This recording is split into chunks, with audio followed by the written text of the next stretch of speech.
Continuamos en esta parte segunda hablando sobre las actitudes. Y hablemos en concreto de la influencia de la conducta en las actitudes, la teoría de la disonancia cognitiva. Para Heider en el 1958 y Usgood y Tannenbaum en el 1955, estos plantean el problema de la incoherencia entre diferentes actitudes. La hipótesis central es: la falta de consistencia cognitiva entre actitudes produce un estado psicológico desequilibrado, que tratará de equilibrarse mediante el cambio de algunas de esas actitudes. Hablemos de la teoría de la disonancia cognitiva. Según Leo Festinger, en el 1957, las personas difícilmente reconocen su inconsistencia, sino que tratan de justificarla. Sustituye los términos consistencia por consonancia y el de inconsistencia por disonancia motivacional. En el núcleo de la teoría es la existencia de cogniciones consonantes entre sí que produce en la persona un estado psicológico de disonancia que es incómodo, y la persona tratará de paliar intentando hacer esas cogniciones más coherentes. La disonancia es psicológicamente incómoda. Las personas tratan de reducirla para lograr la consonancia. Cuando la disonancia está presente, además de intentar reducirla, la persona evita activamente las situaciones e informaciones que pudieran aumentarla. Para Festinger, la cognición es el conocimiento que la persona tiene sobre sus estados psicológicos, sobre su conducta manifiesta o sobre su entorno.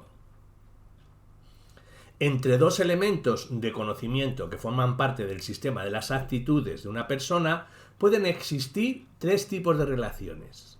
Una, que sean irrelevantes. Dos, que sean consonantes. Y tres, que sean disonantes. La magnitud de una disonancia depende de la proporción de cogniciones disonantes en relación con las consonantes y de la importancia de cada una de esas cogniciones para la persona.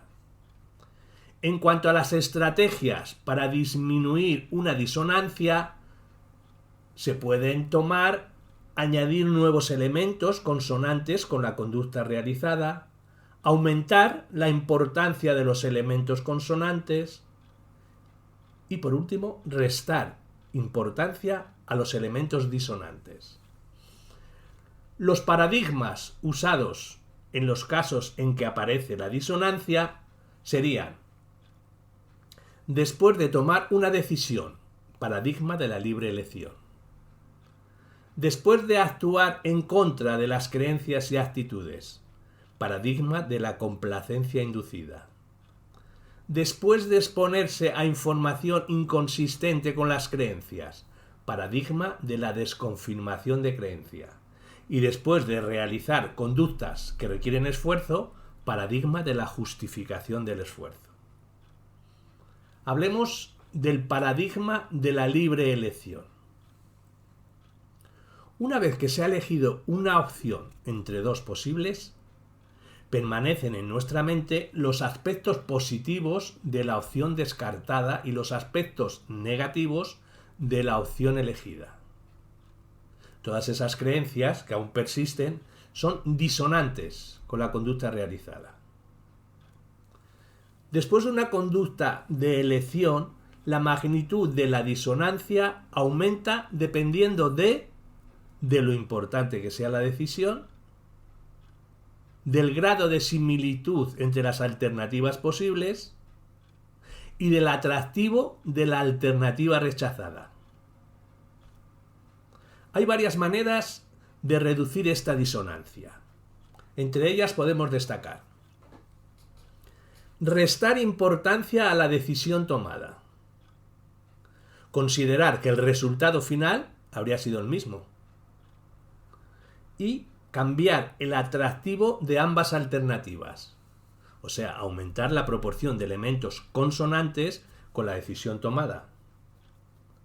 ¿Cómo?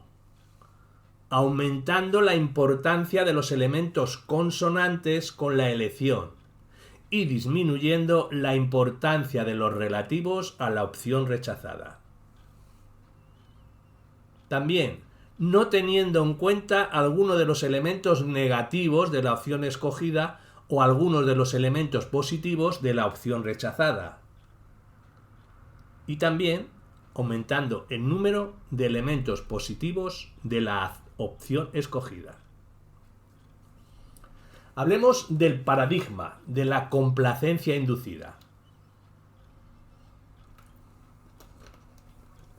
Este se produce cuando una persona se ve forzada a decir o hacer algo contrario a su actitud. Con frecuencia, la discrepancia entre las actitudes y la conducta se debe a algún tipo de coacción externa. Hay un experimento con 3 grupos realizando una tarea aburrida. Posteriormente, los sujetos debían decirle a otras personas que la tarea había sido divertida y para ello les pagaban las siguientes cantidades. Grupo 1, $1. Grupo 2, $20. Grupo 3, grupo de control. Posteriormente, el grupo que recibió $20 por mentir manifestaron una actitud negativa hacia la tarea. Este grupo justifica su conducta debido al dinero recibido, no disonancia. Sin embargo, el grupo que había recibido $1 por mentir cambió su actitud hacia la tarea y ya no pensaba que era tan aburrida.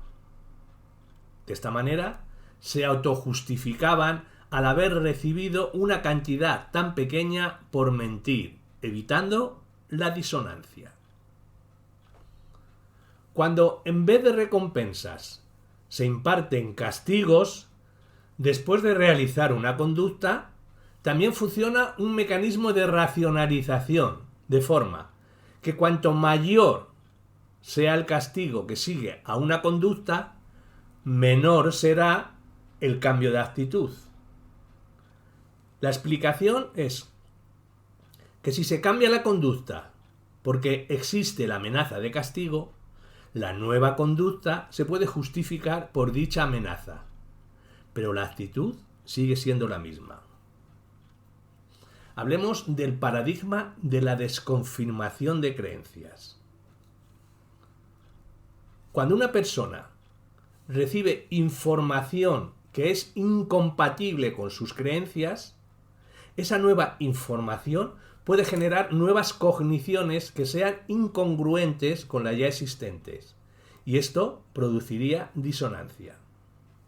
Esa disonancia se puede reducir por varias vías, una de las cuales sería cambiar las creencias previas. Pero si esas creencias son importantes, es común que esa información se malinterprete o que se rechace y se busque nueva información que reafirme las anteriores creencias. Esta disonancia lleva con frecuencia a buscar información sesgada, con el objeto de aumentar los elementos consonantes y evitar los disonantes. Y en cuanto al paradigma de la justificación del esfuerzo,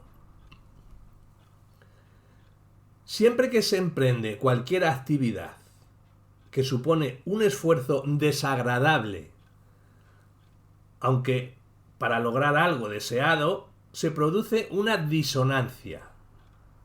Creer que una actividad no es agradable es disonante con emprender dicha actividad. Lo que más esfuerzo cuesta es lo que más se valora. Por lo tanto, aumentar el esfuerzo puede ser una buena táctica para aumentar la valoración de una meta concreta. Hablemos de reformulaciones de la teoría. La teoría de la autopercepción para Venn en el 1967. Este reinterpreta los resultados de los experimentos con el paradigma de la complacencia inducida, aduciendo que no se produce disonancias, sino que las personas infieren sus actitudes a partir de su conducta. Las personas se atribuyen a sí mismas actitudes coherentes con su propia conducta, a no ser que tengan una explicación externa para ella, Luego se demostró que esto no es así, sino como plantea la teoría de la disonancia. Aquí vamos a ver las aportaciones que más ha contribuido al desarrollo de la teoría de la disonancia. ¿Cómo puede ser? De las aportaciones. La corriente New Locke de la disonancia. ¿Esto qué es?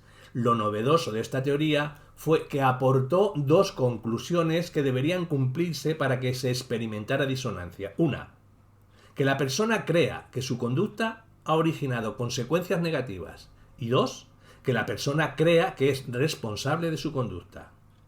Hay una teoría de la consistencia del yo, en el que ha abordado la relación que existe entre el autoconcepto y la disonancia cognitiva.